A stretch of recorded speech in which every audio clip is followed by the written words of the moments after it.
Welcome, everyone, to the Heart of Innovation, where, we don't just discuss healthcare, we reimagine it. And today we are standing at a critical crossroads of health, agriculture, and policy that could fundamentally transform how we understand nutrition and wellness. As Robert F. Kennedy Jr. potentially prepares to take the helm at the Department of Health and Human Services, we're diving deep into a topic that he is really passionate about, which could rewrite the future of our food system: regenerative farming. This isn't just another conversation about agriculture, I promise. This is really about confronting a harsh reality. Our current farming practices are silently undermining our health. Conventional agriculture isn't just growing food, it's potentially growing chronic disease. Today, we've assembled a powerhouse team of experts who are challenging the status quo. Richard Lackey, chairman of the World Food Bank; Joni Kindwall Moore, founder of Snacktivist Foods, also a BSN RN, so she is a nurse. And our guest clinical panelists, we have Dr. Michael Danziger, a world-renowned diabetes reversal expert, and nurse practitioner Deidre Arms, a functional medicine practitioner out of Columbus, Ohio. And together, we're going to explore how the soil beneath our feet could be the key to preventing cardiovascular disease, managing diabetes, and, love this word, revolutionizing preventative healthcare. So get ready for an episode that will make you look at your next meal and our entire food system in a completely new light. The future of health starts here. What do you think, Dr. Phillips? You know what, Kim? There's a lot to unpack. I'm not even sure. I'm not sure why I'm on this podcast right now because I'm uh, woefully underqualified, but definitely interested in hearing more. I think this dovetails off a radio show podcast we did a few weeks ago where Richard was on. So I'm really looking forward to the conversation. I can tell you since that podcast, I've been looking twice, three times at the labels of the food that I'm eating and kind of driving my wife and children crazy as to saying, I don't want you eating that. You shouldn't, let's get something a little healthier. So this will be a good conversation. I'm looking forward to it as always. And I want to jump right in as quickly as possible. So let's kick things off with a moment of inspiration. Dr. John Phillips' spectacular vascular moment of inspiration. So we're talking about farming, and there is a famous American farmer by the name of George Washington Carver. I think we've all heard of him. So he was kind of a scientist, an inventor, I guess. He was big into crop rotation, sustainable farming practices, peanuts, sweet potatoes, things of that nature. And so he had a lot of, I think, and the panelists will tell me more about him, I imagine, but he impacted agricultural significantly, particularly in the South. So he's quoted as saying, and I alluded to this before we went on air because I've stewed on this one for a little bit, and I'm going to ask the panelists what they think of this. But he's quoted as because I would imagine when we have this conversation about farming, there are some people think it should be one way or the other way, and maybe there's some lines in the sand or soil, so to speak. But so George Washington Carver is quoted as saying, "There are two ways. One is right, the other is wrong. If your work is always about right, then it is wrong." What do you think? Wow. I Why don't we? imagine that. I imagine that just means, you have to be a little bit flexible, right? I mean, and my right might not be your right, but I think it has to do to some degree with having a bit of an open mind. Maybe I'm wrong. I don't know. No, and I Any, think especially on this topic, I think that the right and wrong delineation really comes down to profits. And that's the biggest concern as we head into the confirmation hearings this week for Health and Human Services Secretary. That there was one senator that came out and said, I think it's going to come down to whether or not folks in the pharmaceutical industry and folks that are doing the putting the chemicals in our foods are going to come out very strong with a lot of money to try and lobby against, let's say, Robert F. Kennedy and his, in his confirmation, and especially with his plans for regenerative farming and redoing our entire um, food business. And I'm curious, Richard Lackey with the World Food Bank, what are your thoughts? Well, it's a great quote, and I would concur with you, Kim. I think that Joni would probably say the same thing with her experience in regenerative agriculture. Um, they've spent years trying to define what is regenerative agriculture. And oftentimes, in business, we say you have to set goals that are quantifiable. If you want to qualify them, they need to be quantifiable.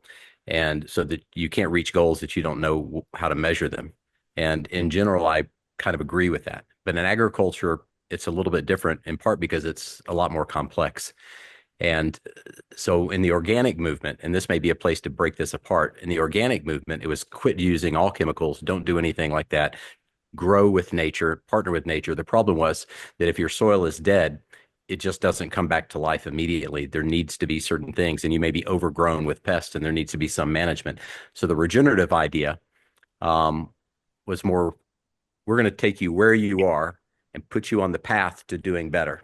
And this is where we want to be, but we want to take the next step to move you forward in getting better. We want to keep roots in the ground. We want to get soil healthy. We want worms and bugs and a biome that's going to translate the needs of the plants to the soil and to the roots, and then refer that nutrition back into the plant. But you can't do that. The healthier the soil is, the more you can do that. But to get started, we say, I'll give you an example and leave it there. In the South, oftentimes we say, well, keep roots in the ground and keep the ground covered at all times, and try to keep living roots in the ground. Where if you live in northern Montana and it gets to be negative 20 degrees a few months a year, it's very, very difficult to keep living roots in the ground all that time. And actually, they're finding that after years and years, many people are actually able to do that. They actually have grass living underneath the snow. But it doesn't start overnight. It takes years of working and prepping and running animals on that properly, and having a variety of plants living there. And that does it, just like health, just like with the human enteric system. You can't just turn someone from having a torn up biome into a perfect biome overnight. It's a slow and steady process. So I think Joni Kindwell Moore, she is the founder and CEO of Snacktivist Foods. We're going to find out more about that in the next section. But before we get to that, it just seems from what Richard is saying from the World Food Bank that there is no right and wrong when it comes to our food and our health.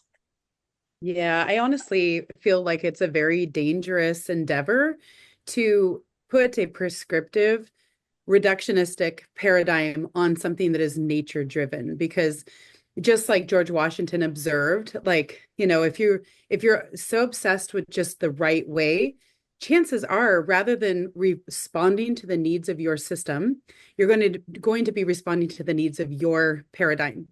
And that makes you degenerative by nature, because you're not working in response to the system that you're working with. In the case of a farmer, you're working with soil, you're working with climate patterns, you're working with pests, predators, like all the different things. And so literally, to be a truly regenerative farmer, the only thing you really have to do, like across the board, is to pay attention to your system and respond to it.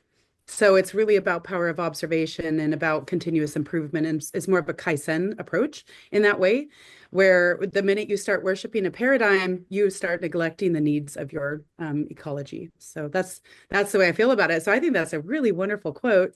I'm not surprised that was an observation that he came up with. And coming up right here on the Heart of Innovation, we're going to get to the root of our regenerative farming practices next, right here on the Heart of Innovation on KDOW. Don't go away. So I have a patient that worked for CNN for a long time, and I've been seeing him from a cardiovascular perspective for a long, long time. And unfortunately, he had a very big event cardiovascularly, ended up coming down to Piedmont, Atlanta, sick as we've ever seen, on life support, ECMO. He has longstanding diabetes, terrible cardiovascular disease, and everyone was focused on the cardiovascular disease and getting his heart stabilized. But in the meantime, while he was laying in bed for 4 weeks on an ECMO circuit, he developed non-healing wounds on his heels, because he basically had pressure wounds, which are not uncommon. But in the setting of diabetes, they can have severe peripheral arterial disease too. And even though I hadn't seen him for peripheral arterial disease, because he had never really had any issues, this became a big barrier to him even moving to the next step, which was getting an assist device and then hopefully getting on the transplant. He had bilateral heel wounds. While on ECMO, we did intervention to his legs to kind of improve that. He was an acute kidney injury. I mean, this person is, I mean, amazing because he had donated a kidney to his brother, so he's only working with one kidney. Everything was in a bad situation. Everyone thought we should just move towards hospice, and he's only maybe 60 years old. But we were able to revascularize his leg, get his heels wound, get him rehab. He went on to receive an LVAD. And now he's approaching the point where he's going to be listed for a heart transplant. So it was really working. His family is, again, like Eric said, working closely with the family. And really, it was a nice crossover between being an interventional cardiologist taking care of his heart and being a vascular specialist to help the same patient and really getting involved. And so it was through that interaction. He also had a acute limb ischemia from access. It was, quite frankly, a disaster. But he kept his positivity. He kept going. He wanted to keep living, and we all kept cheering for him. And thankfully, he's doing quite well today, and he's on his LVAD, and we're looking forward to he's walking. Every time he comes in, I take a picture of him walking so that I can send it to my surgeons, say he's ready for transplant. So feel free to list him, guys. And I think we're working on that this month. So he's really taught me a ton about how you really need to be aware of all systems and really treat the whole patient, not just one area. And how working together in multidisciplinary teams really makes a big difference for the patients. Welcome back, everybody. Thanks for joining us. A lot to unpack in the first segment there, and I think we're going to get into regenerative farming in depth, a little more granular in a few minutes. But let's bring in our clinical professionals, our experts in nutrition. A friend of mine, patient and nurse practitioner, Ms. Deidre Arms, as well as Dr. Danzinger. So we always talk about food is medicine. If that is true, then are we putting bad medicine in our bodies? Deidre? Good The question. answer to that is hands down yes. I mean, most of what the American diet is ultra processed foods. So we're putting chemicals in that our body is unable to detox because we're not getting enough of the minerals and vitamins from the soil, from the foods to create optimal health. So I'm so excited about this topic because I love where we're going with things. And I think medicine needs to start involving people's food as part of that in every disease that we are treating. And Dr. Danzinger? Yeah, absolutely. I agree 100%. So there's no question that American soil is sick. The soil of the United States is not what it was 50 or 100 years ago. The soil is sick, and the soil is contributing to the epidemics of chronic diseases like diabetes, obesity, heart disease, and related conditions.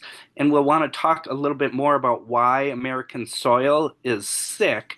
But conventional farming has depleted the nutrients and the bacteria and the fungi and the health qualities of soil that end up in the food. And therefore, the grains, the corn, and the soybeans, which are all over this country, have been, excessively farmed to feed animals, and we're not taking care of the soil. The quality of our grains has decreased in terms of micronutrients and fatty acid profile. The vegetables have decreased in health quality, and it's contributing to metabolic disease. So the soil is sick. All right. Does it have a fever? No. But, I would imagine most But people it's giving listening. you a fever. It does. It's giving me a fever. I know. It Well, I'm can just have saying, a like, fever. most Oh, people have really? probably Jody never. says it does. No, nobody. Like, have you ever heard? I've never heard that term before. The soil is sick. So, Joni, explain Yeah. that to me. Yeah, Us. so it's really fascinating actually. The first time I really took a deep dive into the concept of soil having a fever was with Gabe Brown and Alan Williams, who are well-known thought leaders in regenerative ag. And they were talking about the sampling of soil surface temperatures that they were doing when soil is not under regenerative management. So it's stripped, clear. There's no living roots in the ground. It's just been tilled. We've disrupted that microbiome. We've depleted a lot of the carbon. It actually creates a massive thermal boost in temperature. And so it's almost like I started thinking, because I'm an ICU nurse, so like burn victims are like my thing. I'm sitting in the ICU, like literally just days after talking to Ellen and Gabe about this. And I'm looking at my burn victim thinking, okay, like we have a burn victim here on Earth. Like we have disrupted so much of the skin and we're not able to thermoregulate. It's almost like the Earth has a fever.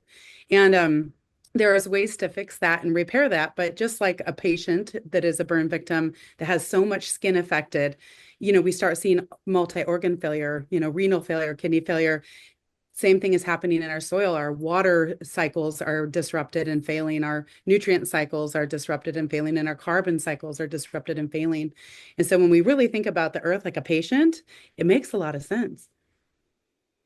I think it's Wow. very eye-opening to people. Regular Americans have never considered the fact that the soil, which is a tremendous natural resource, is getting sicker by the decade, and that It's alive. regenerative farming is hmm a treatment to reverse this disease. That's right.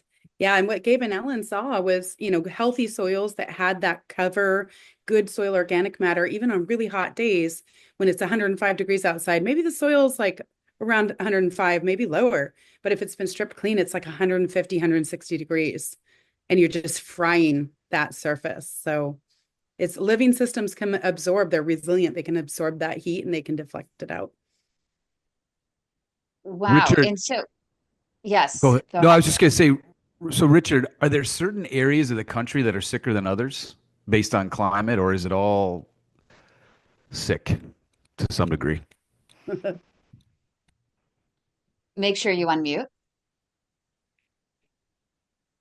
I think there's probably an argument that it's all sick by some measure, but it's sick in different ways. So in some areas, like where Alejandro Carrillo works, where you're in the Southwest and desert territory, it's largely been somewhat desert for a while, but it's gone from 40% vegetation to 5% vegetation. And now they're having to rebuild it. In other areas like Southern California, where you've been able to grow crops forever and ever, they're building and growing, but they're growing using the chemical structure to essentially create to grow a fruit or grow a vegetable, but it's lacking in the nutrition and vitamins and minerals that is important for things like what we're going to talk about today with peripheral artery disease and other related issues. But there are areas that are really, really sick. And I think there are two things that are a little bit scary. One is that you have areas that are slowly reducing in their production because the soil is so bad that they can't support the number of animals that they have on it, or they can't support the crops. The other is almost the opposite of that. It's a little bit of the antithesis of that. It's that you have people growing lots more corn and soybean than they've ever grown before, thinking that they're growing healthy crops when the soil is dead underneath it. And so they keep feeding more and more chemicals, a little more each year, to keep on getting the production numbers they want, but they're really fooling themselves. And at some point, that has to come crumbling down. And do you see that happening right now? And how do you see the grander? I mean, if we can't get these regenerative farming practices to take hold, what is that crumbling going to look like? I'll give you one quick answer and then I'll pass to Joni. I think there's the macro picture is, for example, is you have 1 billion new people coming to the planet in the next 20 years. The interesting thing is, if you want to solve for the most problems of hunger, of poverty, of nutrition, it actually all starts in the same place, in the soil. If you get farmers growing better, using better practices and regenerating the life in the soil, farmers in developing countries are going to grow more and better and have better health outcomes and better incomes. In the United States, we'll solve for a lot of the medical challenges. We'll improve carbon structures. We'll have more water stored in the ground. We'll become more resilient, more sustainable. But as far as the food section it goes, Joni probably has specific examples, especially from the Northwest and other areas where she's intensely working. And we'll hear from Joni in just a moment. We're going to head to break, but stay right here on the Heart of Innovation on KDOW. Don't go away. How many procedures are you willing to go through? Is it worth going through that many, or would you rather just That's funny. Was it worth it? Oh yeah, I have my leg, man. Amputation should absolutely, positively, 100% never be a first-line treatment. What an incredible operation, what an incredible lab you have here. Without a doubt, we're underdiagnosing peripheral arterial disease. It has not gotten the attention that it should because it is a killing disease, it is a disabling disease, and most importantly, it's a disease that we now have great treatments for. Okay, let's go to the next one. They were going to amputate it, and I needed to consult with my family. Did I want it off here or here? You're just shocked. It's scary. I don't even know how to explain it. You're 42 years old. We're waiting till people are at the end of the spectrum and almost beyond hope. There is good care available here. Closed minds are what we have to get rid of. Welcome back, everybody. Thanks for joining us. So let's continue the conversation. Richard was alluding to the fact that, yes, there are some areas of the country that have sicker soil than others. Joni, would you agree? And do you live in the Northwest? Is that right? I do. I live in northern Idaho, so we have a large agricultural area in our backyard that's actually globally renowned for having beautiful soils. It's the Palouse region of eastern Washington and Idaho, but after many years of intensive tillage and being hilly and windy, it's a perfect storm for really rapid erosion. So we've experienced some significant erosion in our part of the world. So Joni, I get the picture. Oh, sorry. I was going to ask you, you sent a picture to me a few weeks ago about the biggest export, and I don't remember what state it was from. Yeah, the biggest export we have is soil. It's when you think about how much soil is leaving our farming system and just washing down the Columbia or blowing across into the forests, the national forests of the Northern Rockies, we are literally we're almost like miners more than we're farmers because of our management of the fields. And so we have a really long history of intensive tillage in our area. And that, just is a perfect storm. And unfortunately, that has significantly impacted the ability for those crops to be healthy without a significant amount of inputs. So we've seen in our region, the need for chemical inputs has climbed more and more every year. We've had a very sharp decline of our soil organic matter. We've also seen, along with that, a very sharp decline in pH. Soil pH is what dictates the ability of plants to uptake minerals and nutrition for the soil. So as you lose that pH balance, as you lose your carbon, you start to lose nature's way of making availability of nutrition to the plants. And with that, the plants become more sick. Their immune systems are hampered because they're poorly nourished at that point. You can dump all the NPK on them you want, but they're still going to have a high propensity of disease. They're not going to be resilient against heat and drought and climate extremes. And we do have a really incredible group of farmers in our region, about 150,000 acres that I work with very closely through our biofarming group and our Farm Smart group. They're regional regenerative ag groups that are led out of our local conservation districts. And when we did an evaluation of our nutrient density with the Bionutrient Food Association, they're an independent testing agency and labs that look at nutrient density testing of different commodities. They got our groups and said, what is going on here? Because their nutrient integrity, as Dan Kittredge always says, is completely different than our commodity counterparts in our area, where we have really sharp declines in micronutrients, especially in minerals. And so we can see in certain areas where we have these massive degradation areas, we see this sharp decline in nutrition. We see a massive increase in need of pesticides, herbicides, and fungicides. And that's how we start growing food that is making people sick, because we're only as good as the food we ate. And that food is only as good as the soil that it was growing in, because that's the food that our plants ate. So it's a really interesting system. So I'm curious from Dr. Dancinger's perspective, and also then nurse practitioner Deidre Arms' perspective as well. So is food really medicine right now with what we're hearing? Food is the most important way that we can control our health. Exercise is also important, but really it's the food by far the number one opportunity to keep ourselves healthy, but also the most important way Americans are becoming sick from chronic diseases. Heart disease remains the leading killer of men and women in the United States, obesity, diabetes, etc. And the way that these depleted foods are contributing is a little bit subtle, but the quality of the grains and the fruits and the vegetables is reduced when we have depleted the soil. So the amount of micronutrients like magnesium, calcium, zinc, iron in the food is less. The quality of the protein in the fruits and vegetables is less, and the fatty acid profile in the grains, so less omega 3, more omega 6, which is contributing to vascular disease. And the way to restore that is to restore the quality of the soil.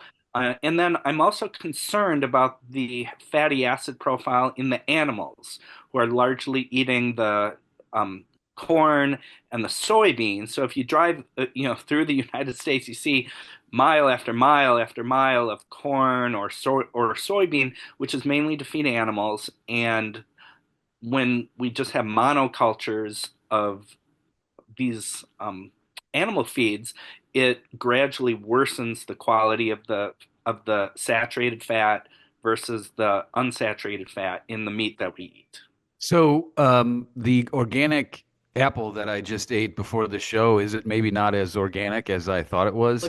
Uh, Or one as que that's healthy? what, or as healthy. But I guess the bigger thing is, people that are listening, because I have the question that popped in my head, like, okay, well, what am I going to do about it? What do I do about this when I look at the labels, I buy or whole wheat organic oats and whatnot, but I mean, what's the person supposed to do? I think we can only do as best as we have the ability to have in our environment, right? We know that many of these foods, like one orange nowadays, we would have to eat 10 to equal the vitamins and nutrients that our maybe great grandparents would have received from that same piece of fruit. And so I think we do as best as we can. I often see that's why so many people supplement in this world. We have this overabundance of supplementing because we are not getting in our foods what we should because of this sick soil and this conversation we're having here.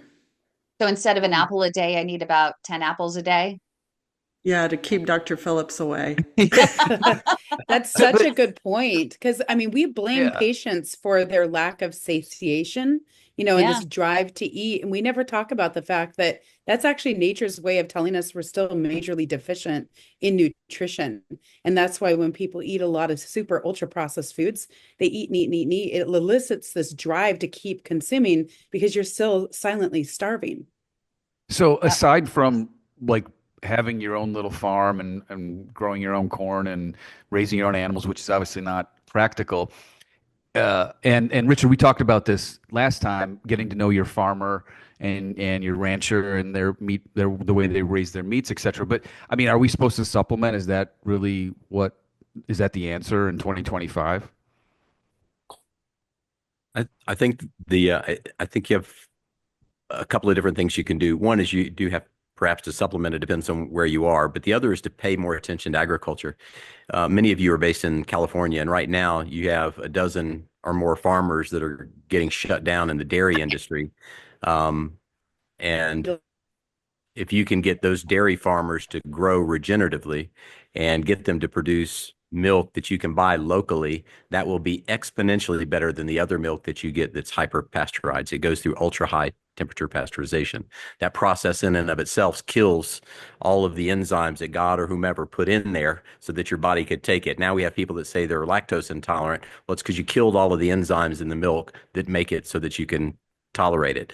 And it's not A2 milk either, That's exactly right. That's exactly right. And so I would say just be involved, pay attention to agriculture in your community, go to markets, find out how you can help farmers and pay attention politically, because there's going to be a lot of movement now with the government the way that it is. So And coming up Yeah. right here on the Heart of Innovation, great segue once again. Richard Lackey, you're invited back every week. Giving me that great tease, that great cliffhanger going into our break. Because coming up, we're going to find out policy-wise what can be done, what can we expect over the next 4 years. So don't go away. Stay with us right here on the Heart of Innovation on KDOW. Your type of condition is called critical limb ischemia. It's the most advanced form of P.A.D. or peripheral arterial disease. Every 4 minutes, there is an amputation in this country due to PAD and diabetes. We also know that 85% of these amputations are preventable with early intervention. It's a flip of the coin. Patient prognosis is tied to whether or not they are referred to a true expert in the management of peripheral arterial disease. Do you know if your physician is an experienced CLI operator? When you're in the hospital dealing with doctors and stuff, you figure they know what they're talking about. The skill level varies doctor from doctor and hospital to hospital. Patients with limb threat are in constant fear. The depression that someone experiences after they lose a limb is equivalent to those of losing their spouse of 40 years. I was stuck in a wheelchair close to 2 years and my husband had to quit work. I didn't know what to do at this point because we had nothing but infections and hospital stays and infections and hospital stays. And they took one toe, another toe, and then it was another toe, and then half his foot before he was even diagnosed with PAD. And all I heard was, "What are we doing here? Just cut it off." And I pulled the curtain back like, "Are you kidding me?" Do you really want to go through all that? That's crazy. That's insane. The protocol is to send them to amputation. Always, always, always get multiple opinions. We do have options. We need to listen more to our patients. If you're going to chop off their leg anyway, why not just let someone else try? This is the progression. First comes the wounds, and then comes an amputation. And I wasn't going to accept that. So that's what it's like to try to save a leg.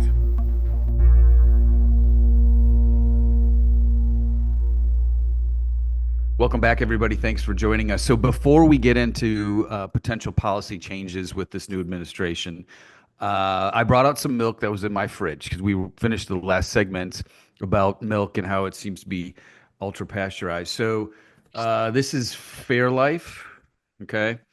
And, my kids love it. Oh, that's that A2 milk. That's that A2 milk. Is this good milk? Okay, because so basically they said their ultra filtration process. So that's different than pasteurization.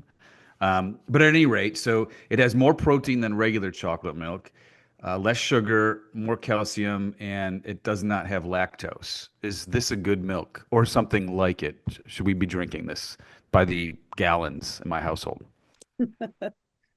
Joni? A lot of people love that brand of milk, and it's been interesting, if we narrow it down to just the discussion around the A1 versus A2, which is it's a casein, like there's a protein in milk that dairy cows produce, and it was a mutation that actually created that split between A2 and A1 milk. And so A2 milk, we do know, is easier to digest. Like people just digest it easier. I don't know why the dairy industry shifted to A1 cattle. Because again, we can't talk about regenerative agriculture without talking about genetics, because genetics and genetic diversity is the foundation of a healthy biodiverse system. And our modern agricultural system has become very narrow in its genetic focus. So milk is an interesting example of that. But there are some studies out there that also show that A2 milk, populations that rely on natural A2 cattle, they actually don't have the same diabetes propensity. Like there's something going on there. I don't think they have enough research to unpack it fully yet. I don't know. I have never taken a deep dive there, but people love that milk. It's delicious. Is it A2? Is this A2 milk? It's A2 milk. I'm pretty sure, isn't it? How do I know like that? Alexander Farms? I'm not sure, but I always thought that was one of their value propositions. But my friend Carter Williams knows a lot about that milk company. I don't know a lot about it, but just talking about milk as a whole, people are starting to see this A2 thing as like a value proposition, and that might be part of it. I'm not sure with that particular dairy. I'm not sure if they're using A2 cows or if they've figured out like a filtration system that makes for a better quality milk. I don't know. Richard, do you know? Are you that? I don't I know buy specifically Alexander about that Farms. brand, and Deidre Yeah. may have some insights on that. The what I would say for people that have interest is a shameless plug, is to make sure to watch the new Farm Hero TV series coming out at the end of the month on EarthX TV, because we do feature. We'll have it's later in the season, but we have a group out of New York that grows that has organic cows, and I'm not a huge milk drinker, but I would drink that every day. It was the best milk, best ice cream I've drank in since I can remember. It's sweet. It tastes like it has sugar in it. It doesn't taste like milk. It tastes like a specialty beverage. It's interesting. I see Dr. Danziger over here smiling. He's our diabetes reversal expert. I'm curious if your perspective on A2, A1, I mean, is this A2 going back to regenerative agriculture practices? Is that what it's all about? Is that representative of it? And is it healthier? Kym, I'm going to have to study the literature on the A1, A2 question. I, I, milk, soda has replaced milk over the last few generations, right? Our grandparents grew up with milk, and I grew up in the dairy, in Minnesota, where we drank, milk with every meal. And things have really changed in the dairy industry. But I'm especially interested in how we can fix our soil. That's Mhm. I want to know, our soil is sick. How do we fix it? Well, okay, so that's a good segue. Let's talk about some Cattle. potential. Okay, so what does the government do? What if you were a policymaker, Richard or Joni? What would you guys do? What's the first thing that you would try to tackle? Richard, you want to lead with that? Yeah, I can start it off, and you can add the whipped cream on it. The part of it is you have to change your attitude and the approach, right? So right now we have people that are medical doctors. We have experts in policy. We have people leading government organizations that have acronyms that say things like, we need to get rid of all the cows so that we can have a healthier planet. If we're going to get rid of carbon, we need to get rid of beef. If you're wanting to change the structure of millions and millions of acres of land, and you want to do it less than trillions and trillions of dollars, which will bankrupt and put everybody eating and living in a cave, you need to take the most practical methodologies. And while I'm a huge supporter of technology, and there's all sorts of amazing new technology coming out, you can imitate nature, but you can't replicate it. And nature is the most enigmatic model out there. If you're able to take animals and manage them, what we call amp grazing or managed grazing, where you take a bunch of animals in a small area and you move them on a regular basis, they poop on the land, they eat it to a certain level, then they move, and all that poop keeps the land covered. It provides nutrition for animals and bugs and beetles that convert into the soil, that build the carbon structures that help roots grow. And when you have multiple varieties of plants growing in a field, diversity works in nature just like everywhere else. That land grows strong with roots going down deeper. And when those roots are down deeper, they're translating, just like the neurology of a human body, they're sending messages out through the fungal systems and in the mycorrhiza, saying we need more magnesium, we need more selenium, we need more iron. And as they do that, it will be found and it will be bound and it will be sent into the plants, creating better nutrition, which means the next group of cows that come on it next year are eating even healthier grass. It's a cycle. And I think Joni said earlier, when we really look at things as a water cycle, as a plant cycle, as an animal cycle, as a carbon cycle, when you look at all of those as cycles instead of independent things, we start to realize that there's all of these synergistic impacts that we garner from looking at it as an ecosystem. And so making sure, I mean, if you're talking about healthier milk, which we were at the beginning of this segment, then you're looking at regenerative ranching. So looking at those ranches that are using the regenerative ranching practices to determine which milk you should be drinking, whether it's A1, whether it's A2, whatever it might be. It's not about that. It's really more about what's beneath them and how they're taking care, tending to the land. Is this a federal issue or a state issue? Yes. Both. Yeah, it's both. Definitely, because there's a lot of policy in place that actually makes it really difficult to switch to soil-centered management practices like regenerative ag embraces. So, for example, the way a lot of our crop insurance programs are set up, we know that like having multiple species growing in a field creates more diversity in the soil that helps regenerate the soil. However, in a lot of places that is prohibited because of crop insurance. And so by doing these methodologies of management that contribute to soil health and soil repair, you're having to make that choice of like, do I get my crop insurance or do I not? So the farmers are having to decide, do I serve the soil or am I serving the policy? Am I serving the insurance companies? Am I serving the chemical companies? And if we create an environment where they can always make sure that the soil and serving the soil is the center of their equation, things will fall into place. We'll be able to look at efficiency and effectiveness as an equilibrium rather than only efficiency where we've lost sight of effectiveness entirely in our nation. And coming up right here on the Heart of Innovation, we're going to find out the resistance that we are going to face in moving forward with these regenerative farming practices, as well as some incentives to promote them going forward. So stay with us right here on the Heart of Innovation on KDOW. Don't go away. Perfect. So much to unpack. Oh my goodness. I know.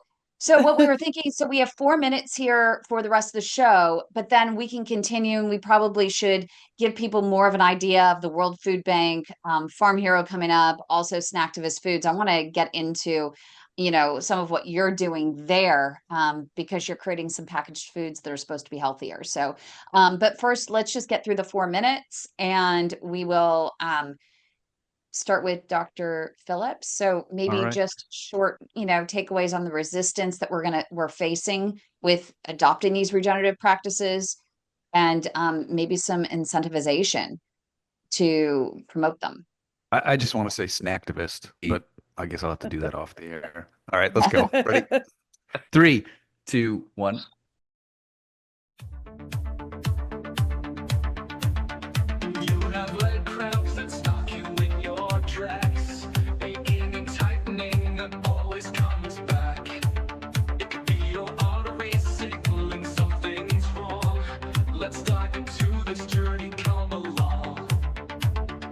Walking down the street, feel the birds let in. Simple strolls turning into fights within.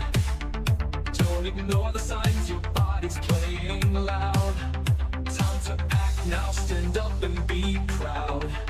Peripheral artery disease is more than just an ache. It's your heart's message, don't let it take a break. Seek the help you need, your life's worth the fight. With awareness and care, we'll make it right.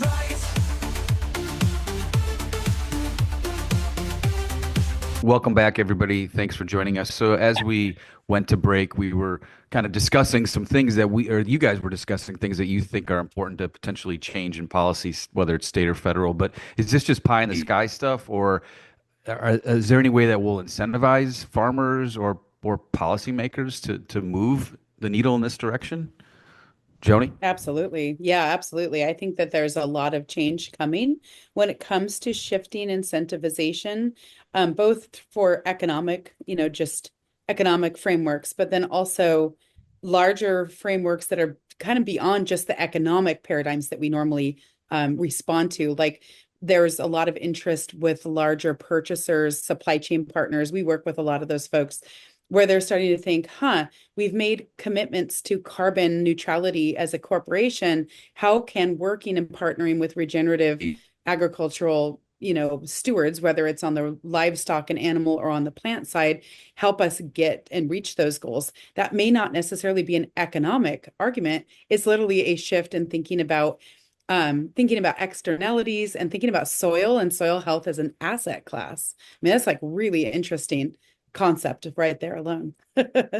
So several other talks you can do. Food as an asset class is something we've pushed for a long time. I think you're going to actually see cryptocurrencies and what have you. They're going to be alternatives that people are going to own assets backed by maize, soy, wheat, sorghum, rice, sugar, and the like. Yep. And now that you have the capacity to store those items for 20 years or longer, I think that's likely going to happen. As far as the policy pieces go, we just need more people helping to push the ideas of regenerative agriculture. You are fighting against the lobbyists that are promoting, chemical farming, and we need support in that way. The more, to me, in politics, they say you can't educate someone during an election, but you can educate them now. So whether it's watching the TV program or whether it's just learning from programs like this, the more people learn about where their food comes from and the effects that it has, the better the decisions they'll make, I think. I'm curious in the last couple minutes. Go ahead. Yeah. I just think for the healthcare folks who are here, the minute we can actually start to truly couple the cost of poor health and what that means for our nation. Like I remember, that's why I left nursing and healthcare, is it was $1 trillion ship going down. And I felt like the only way we could actually change the trajectory was to change the foundation of the food system and actually make it address those externalities, costs. I just think that until we do that, the engine won't pay attention. What have we not touched upon that we should get to? I know, Richard, you wanted to jump in. I was just going to say something kind of based on what Deidre had mentioned. There is a big push and there's a lot of support under the Making America Healthy Again movement to start something that was started 80 years ago, which are called victory farms, where people they build their own garden outside to make sure that they're sustainable. If they lost power, if they had some other incident or whatever it is, but they're growing some of their own fruits and veggies in their backyard. And so you're going to see a lot more about victory gardens coming, I think, in the next year or two.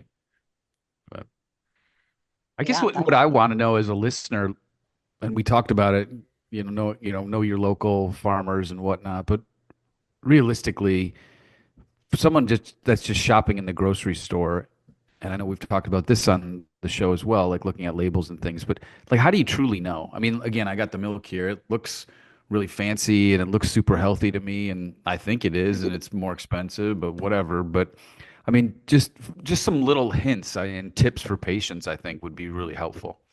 I'll give you a couple things. One is we don't take much time to think about where our food comes from. Like the milk that you buy, how many people have bought the same brand of milk for 10 or more years? And how much research did they do to determine where that milk comes from? Most people have no idea where that milk came from. They have no idea what's in that cereal they eat. If you take 10 minutes and do the research on the frozen foods you buy, on the milk that you drink, on the beverages that you drink, just do a little bit of research, read on the back, see where it comes from, do a little research online. Then you can buy that same thing. You research it once, you can buy it for years and years, and brands appreciate that. That's one. The second is groups, and Joni had mentioned earlier, we were talking about Dan Kittredge with the Bionutrient Association.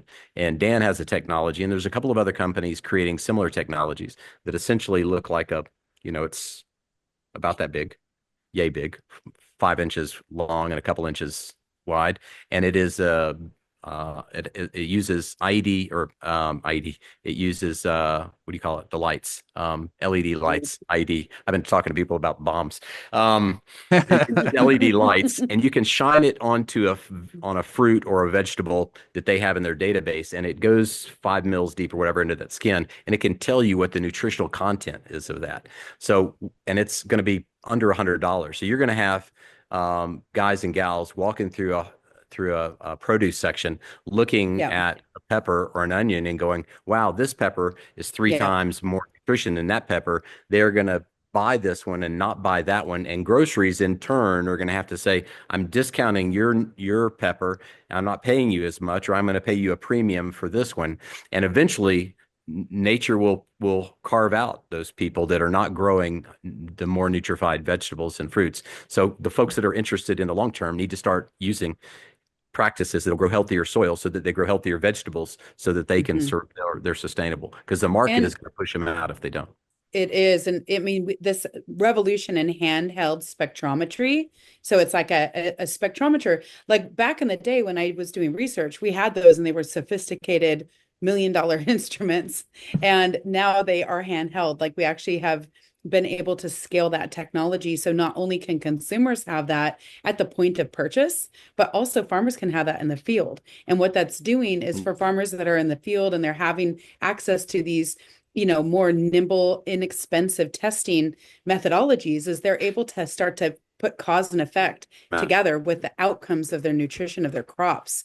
And that's what's incredible, because I literally just spent last week with a couple hundred farmers, and some of them are starting to do this with SAP analysis and with handheld spectrometry, where they're like, wow, over here we did this and we added this organic amendment, or we did this certain regenerative management, and whoa, look at our bricks, look at all these results. And now they're growing food rather than commodities. They're growing for effectiveness, flavor, nutrition, not for just efficiency, which is just yield. So it's going to change the whole paradigm in which we look at food. So are these devices available on Amazon? They are available, and Bionutrient Food Association was selling them for a while. Some of the things that we've run into is they had to be calibrated.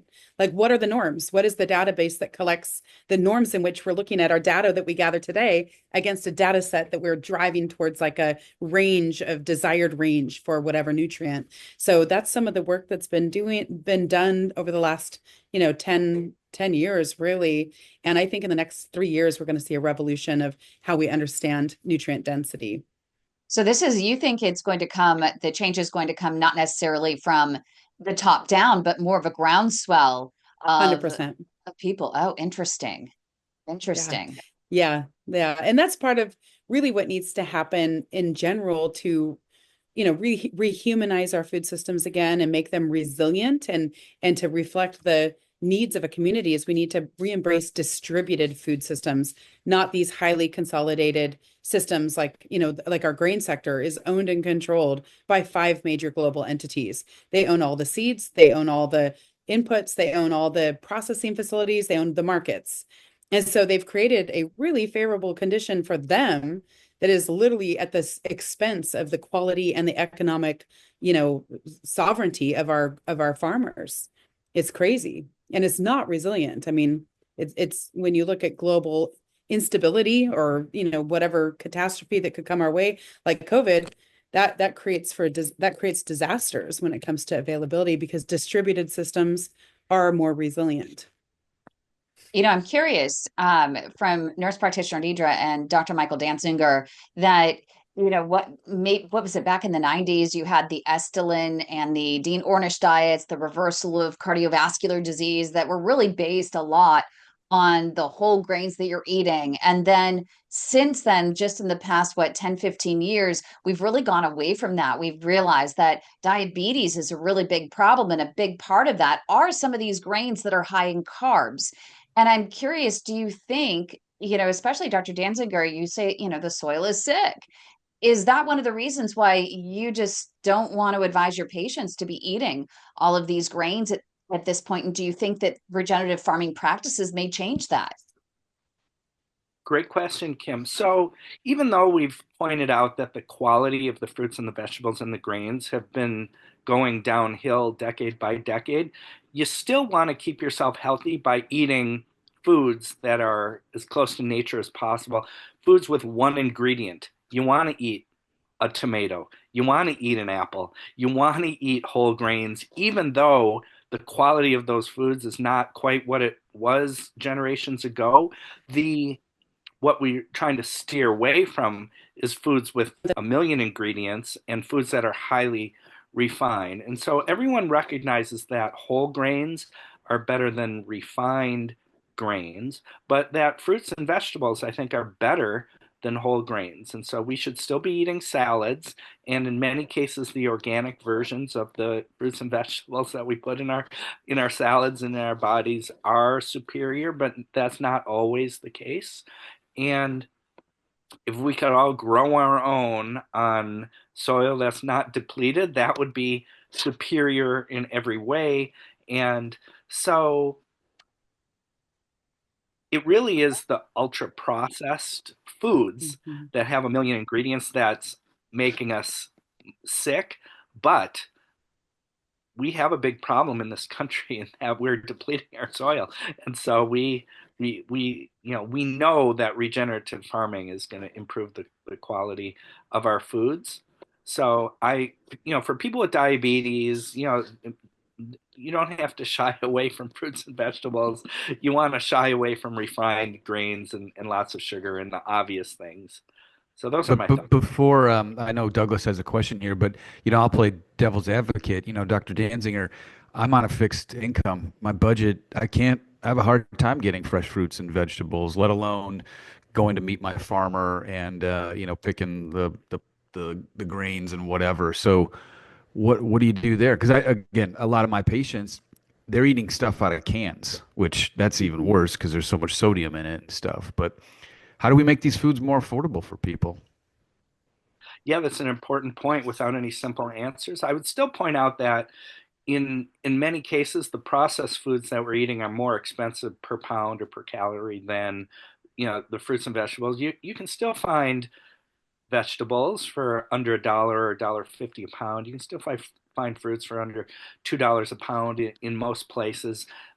You can find frozen vegetables, etc. And the but food prices are an issue for everyone, and it's a dilemma. But what I find is many people who are battling health issues are spending money on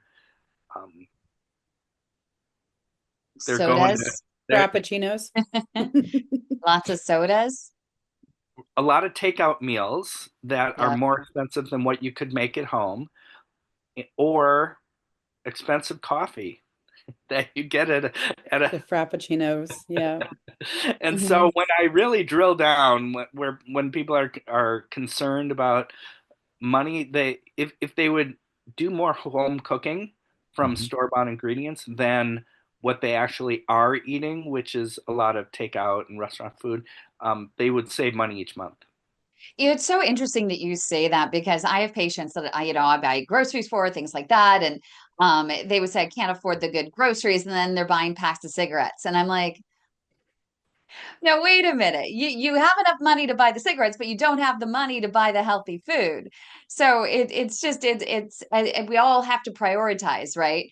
And I always say, with our family is, we gotta prioritize what we're eating. That is the number one. You always need to make sure because if you don't have good food, then you're going to get sick and everything you're doing right now is just going to be a moot point later on when you're sick and you can't enjoy it, right? Yes. So so you But I Yeah. with don't us want to. It's an investment.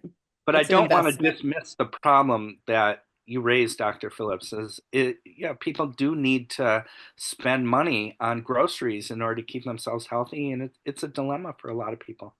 Yeah, it's hard, and Mhm. I know that the dollar store now has freezers. So I always tell the patients make sure you know when those deliveries are to the dollar stores because they get a lot of vegetables in their freezers. So it's worth checking out for $1 a piece. I mean, why not? And I've even seen some organic in there as well.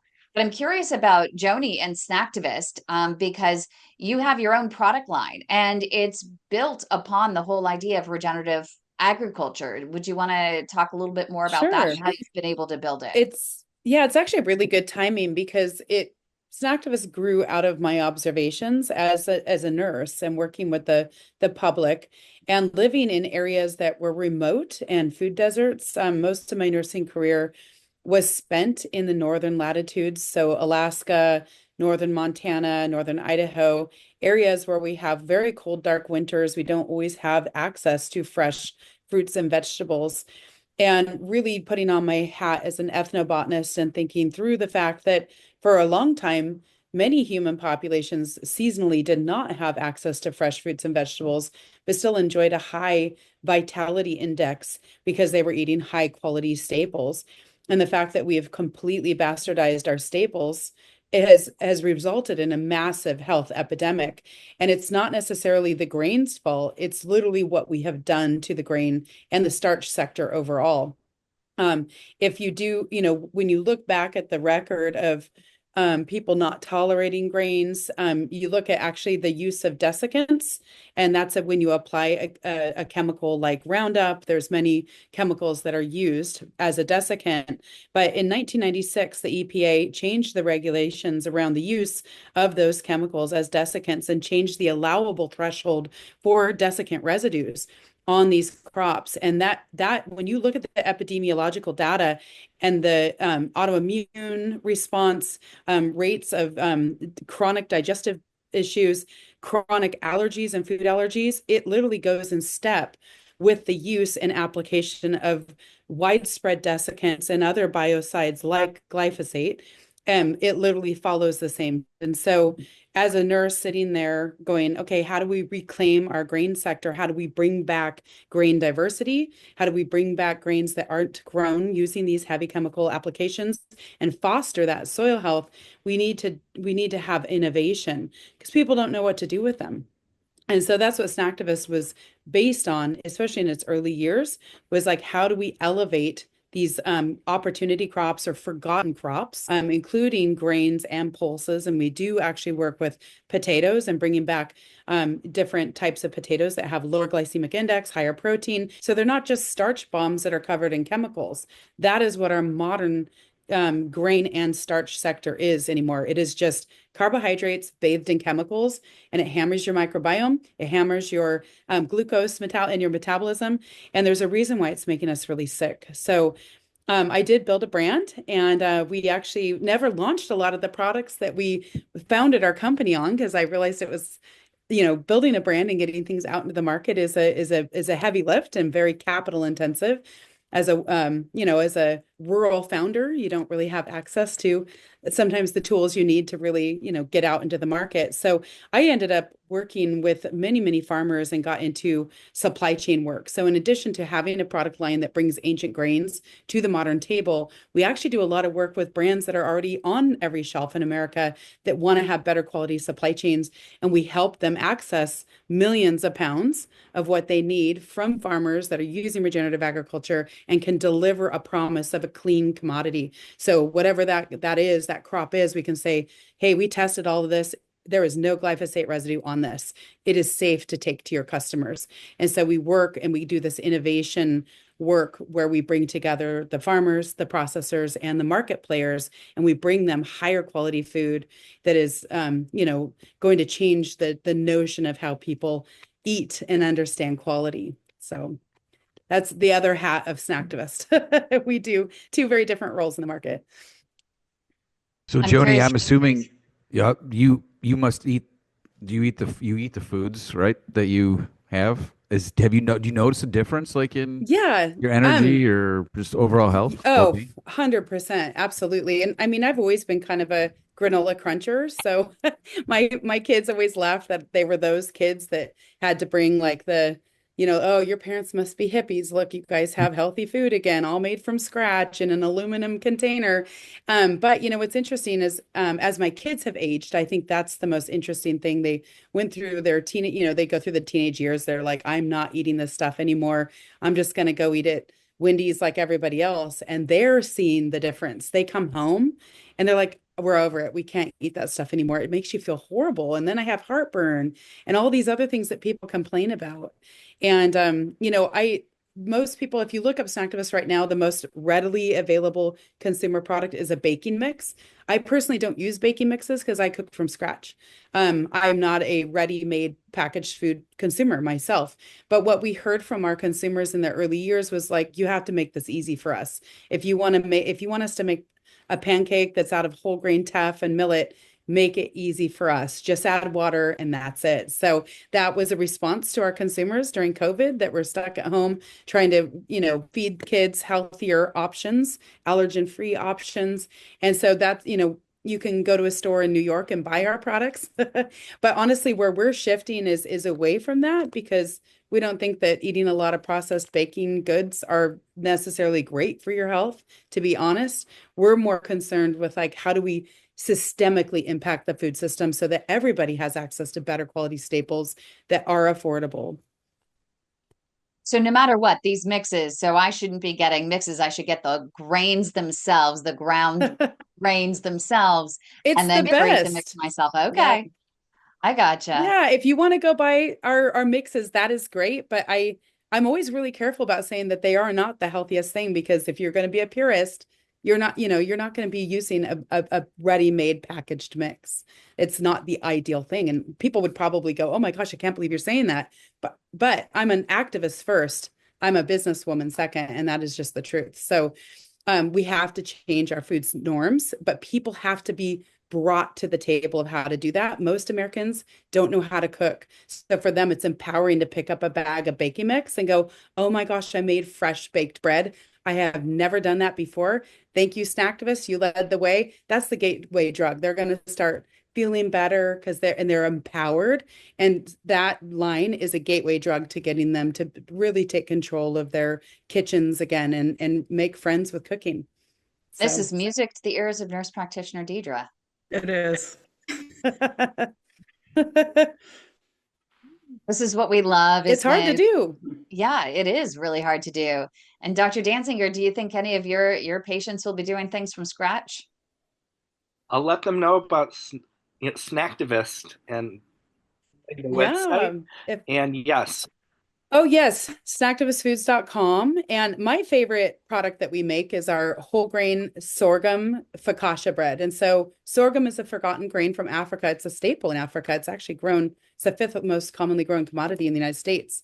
But most of it is not grown for human consumption. It is a superfood grain. I mean, when you look at the nutritional profile next to rice, it's insane. Like, I can't believe we're not eating this every day, but people just don't know how, and so we've really developed great lines that are going to start going into campus dining, so people can eat them as a rice substitute. They can eat it as a garlic bread, like our focaccia bread, if they want. Really, how do we get these grains to the public and demystify how to make them palatable and great to enjoy? So is that the actual, or is that the processed? Are we talking about the easy for Kym mixes, or are we talking like ultra? Because I want to do ultra healthy. So if it's ultra Yes. healthy and I can get Yeah. it, and it is the Yes. healthiest. Yeah, and those are coming. I mean, honestly, if I had a couple $1 million, they'd be everywhere. But getting things into the market, it's not easy. It's a capital intensive thing. So honestly, we have like a whole innovation line that has been built and ready for market for years. Just needs a little bit of capital to get in there. So It's just so interesting to see how our food and everything has evolved, because whereas, when I was younger, I didn't have any food allergies or anything like that I thought of. And then as an adult now, I end up finding out that I have the MTHFR mutation, which makes it difficult for my body to turn food into fuel. Now, was that always triggered? They don't know. There's, I guess, not enough research on that. But basically, I can't have anything enriched. And what's interesting is I can't have any of the breads or pastas or anything here. But there is a pasta place out of Italy that everything's grandfathered in. There's no pesticides, blah, blah, blah, blah, blah, no GMO. And I can eat that pasta. And it actually says on it, low glycemic, which I just naturally low glycemic, which I know that would be music to Dr. Danzinger's ears too, but I couldn't believe it. Even my brother, who is celiac, can actually eat this pasta from Italy. How interesting. And there are so many cool stories like that. And pasta is something that's really fun. In fact, we've applied for a grant to catalyze this product that would be a regenerative pasta out of the Northwest that is durum wheat grown in Washington and blended with sorghum, millet, and garbanzo bean flour. So it's like a regenerative rotation. It delivers a really cool nutritional profile and highly digestible. I mean, if you can tolerate wheat, of course. And so, those are the kind of things that we need to see more innovation in the United States. I think most of the pasta we have on the shelves is pretty much garbage. It's so ultra processed. The wheat was grown under chemically intensive, poor soil conditions. It's just a staple. It's just it's a filler. And unfortunately, fillers make you feel bad. So yeah, it'd be cool to actually learn more about this pasta in Italy, because there's a lot of cool stories like that come out of Europe, France, Italy, throughout Europe. Yeah, I'll email you a picture of it. I think it's called Tamilia. but I get it right here in Marin. They ship it in, import it in. It's an Mm-hmm. Italian man, a little Italian shop called Amphora Nueva in San Anselmo, California, that I get it I from. love So that. That's yeah, amazing. well, I don't Yeah, want and to. we just need more of that kind of food in the United Yeah, States. And we can we make it do. here, but we have to make it fully connected to the soil. Like it has to be built a regenerative by design product development pathway where you partner with the farmers, you partner with the seeds, because you're only as good as the seeds and the genetics. Honestly, poor quality genetics will create poor quality food if you're looking at seed stocks. So that's what Italy never lost. They never lost that. We have lost that culinary and agricultural heritage here in the United States, and we have to fight to bring it back. So that's what Do you snacktivism is all about. do you find, and I still do, I want to hear Dr. Phillips say it again in a minute, but I'm curious, do you find that your phone is ringing off the hook? And even Richard, if is your phone ringing off the hook with farmers really wanting to get into these regenerative practices and wondering how they could do it and they could do it effectively and efficiently and especially cost effectively, still, improve their profit margins? Or do you still find that there's so much resistance that you're like literally having to kick in the door and waste your breath? I mean, trying to convince people to do the right thing. Back to the beginning that we were talking about right or wrong. I think in this case, food needs to be medicine, and there is a right and there is a wrong. I have hundreds of farmers calling me all the time. Or, I mean, literally reaching out through pools that represents the hundreds, but millions and millions and millions of pounds of regenerative commodities. I don't see any problem with convincing farmers to change, honestly. I just see a barrier to market. Yeah. Oh, wow. And Richard, Yeah, I think farmers the barriers to market. generally speaking, they want to grow good foods and they want to Mm-hmm. keep their soil healthy. They've just been told for years this is the way we need to do it, and they solved a problem, 60 years ago or so to help solve the problem of hunger by using chemicals, but they didn't study, which is the problem with science today. We find a quick fix, but we don't look at all the side effects that build one on top of the other. And so now we're having to go back and pay for the sins of our fathers. And the same with agriculture. They're now coming to a point where one is profit margins are so low, and the cost of all these inputs is so high. They're having to pay for the chemical to grow, having to pay for the herbicide, having to pay for the pesticide, having to pay for the nitrogen and the phosphorus and the potassium to put in the soil that's been taken out or killed or neutered because of the other chemicals, to grow more, because they have to grow more to make the same amount of money because the margins are lower. So they're at a point where many of them are open to trying something new. And one of the things that farmers were not always taught in school was they think about gross production. But what they find is within 2 or 3 seasons, they may actually drop their production in the first or second season while they move to more regenerative growing. But what happens is they also cut back on the chemicals that they put in and the NPK that they put in. And one of the things that we've discovered is that farmers and all the soil analysis, they look at 4 to 6 inches and they say, well, based on this, to grow this corn, you need a certain amount of NPK, which is the fertilizer they put on. But when you look 28 inches deep, that NPK is soaked down into the soil. So if you can get plants to go deeper, they'll find the nutrition that they want, and you don't need all that NPK. But if you load the top, the roots go like this. If you lessen it, the roots will dig deeper because they know it's down there, and you'll actually get stronger plants and healthier fruits growing from that. So once farmers get into it, I think they see the benefit. And when they quit spending so much on chemicals and soil amendments, then they realize that their net margins are actually higher. But it's a change, it is a change, but I don't know too many that have gone back once they've switched over. They see better grasses, they see better product.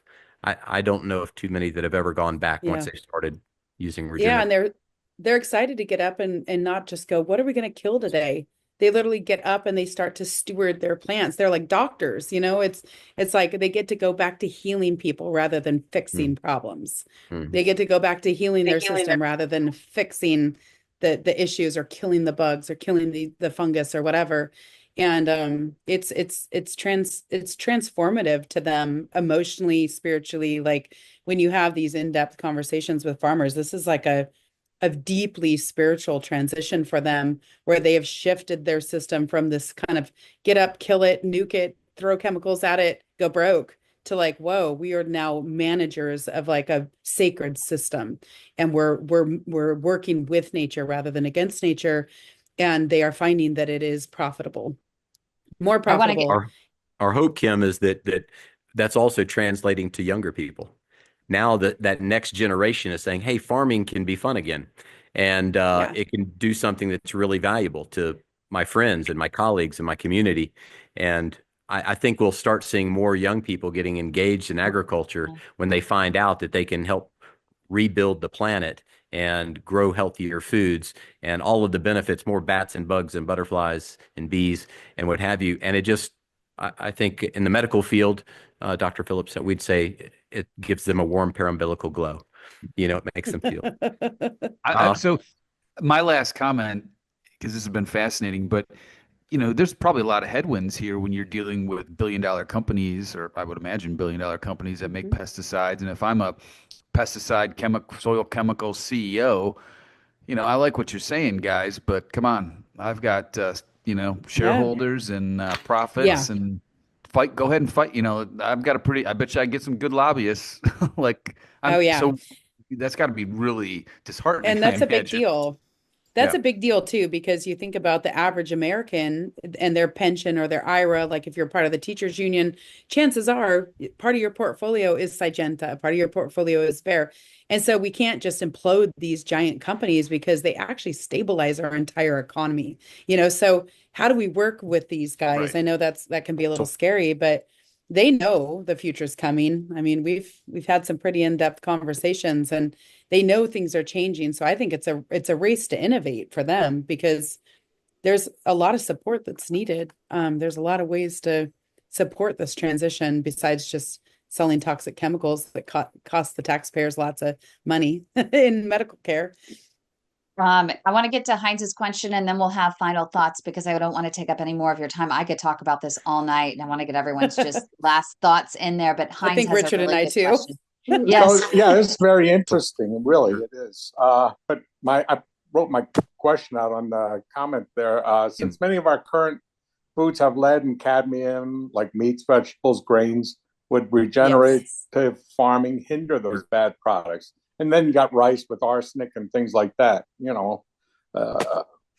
Would that That's a great question.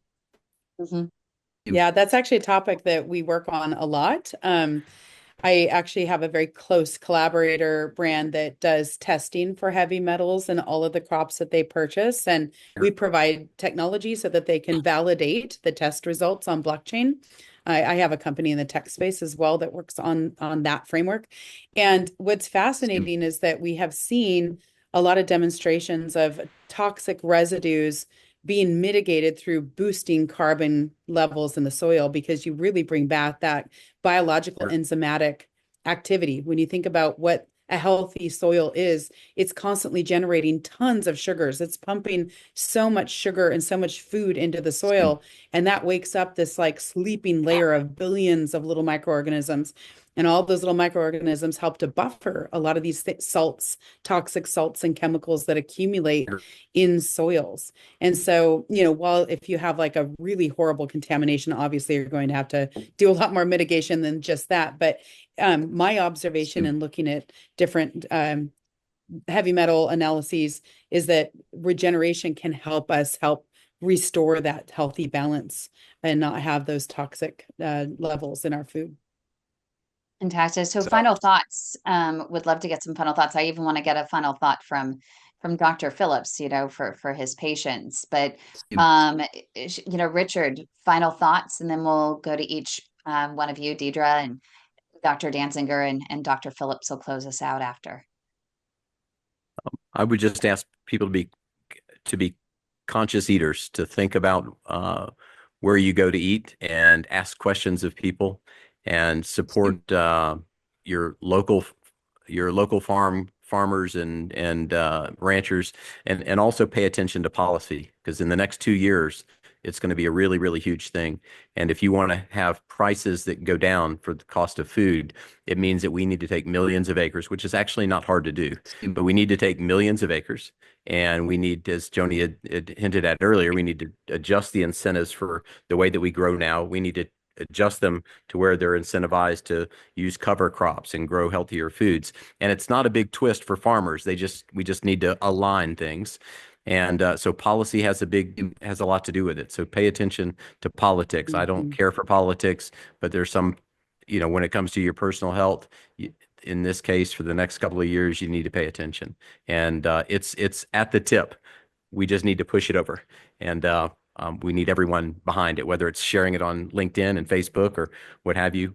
Share the knowledge. If you meet with farmers or meet with ranchers and you like what they do, share it on Facebook, share it on LinkedIn, and help create a virality to the effort.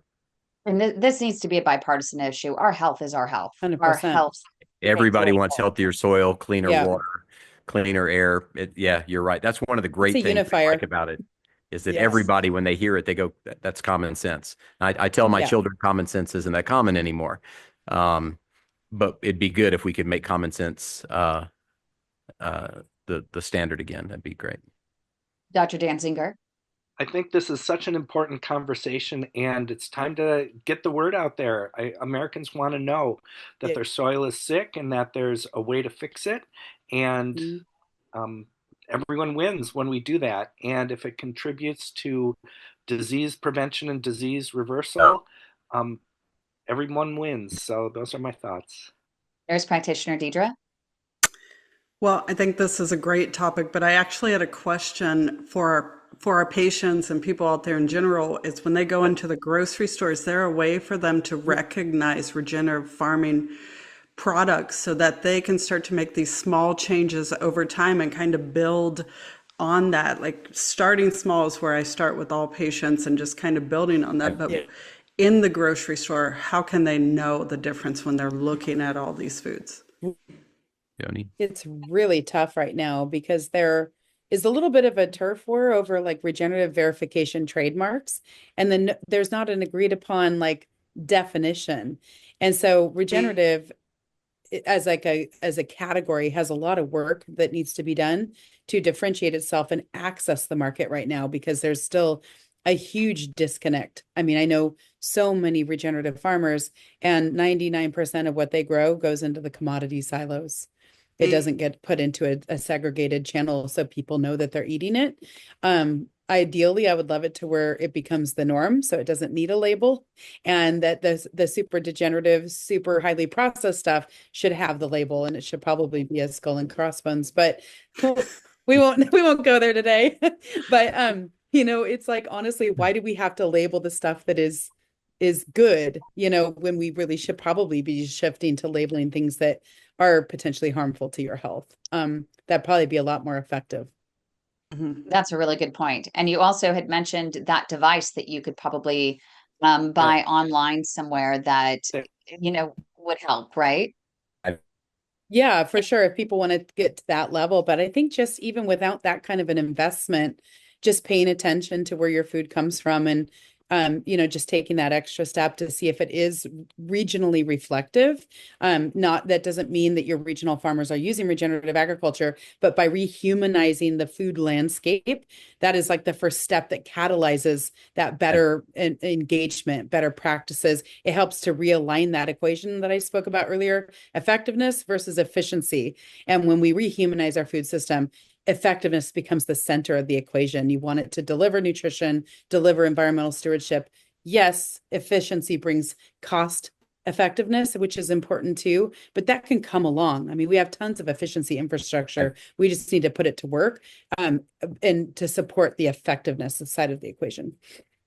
And that was from the Bionutrient Association, was that device that supposedly tests the nutrients.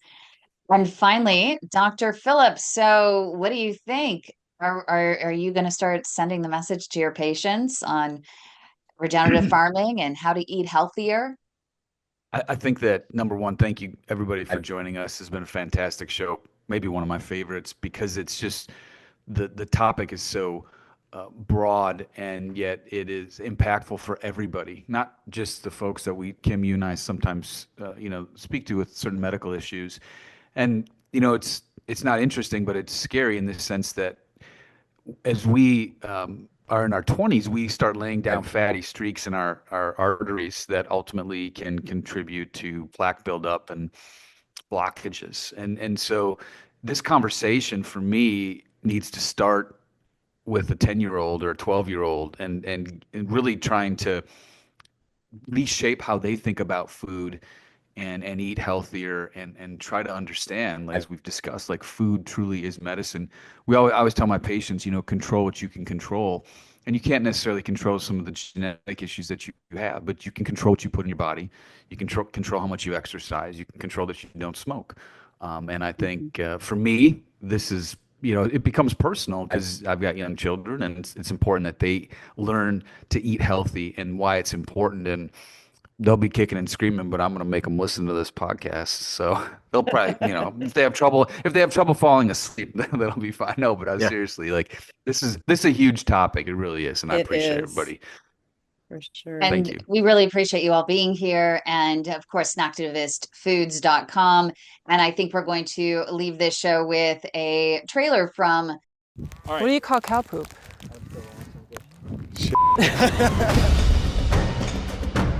As we say in Colorado, whiskey's for drinking and water's for fighting. There's studies that have found traces up to 1,000 cows in 1 pound of ground beef. And with you, 1 cow, 1 pound of ground beef. Livestock are the only practical tool we have available to reverse desertification across the world. It's time to meet the new pioneers transforming farming and food. These extraordinary women and men are revitalizing the soil, restoring the environment, and protecting wildlife, essential elements of Mother Nature. Prepare to be surprised as we discover one of the most crucial movements dedicated to making our world a better place.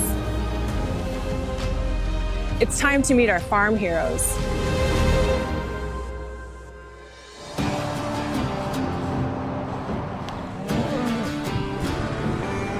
My name is Laura Zaspel. I represent Today Farm Hero. Our purpose is to go from conventional, traditional agriculture to regenerative agriculture, holistic management as fast as possible. With this show, I really want to give people things they can apply, not just little taglines that are important, but why? Look at nature. Nature always has the answer. So for me, regenerative agriculture, how did nature do it? Parker Pastures is here. And beef has been villainized. And I want to show a different side. It came all together with a father and a daughter and holistic management and livestock. I really wanted to start with livestock. So we're here today in snowy Gunnison, Colorado with the Parker family.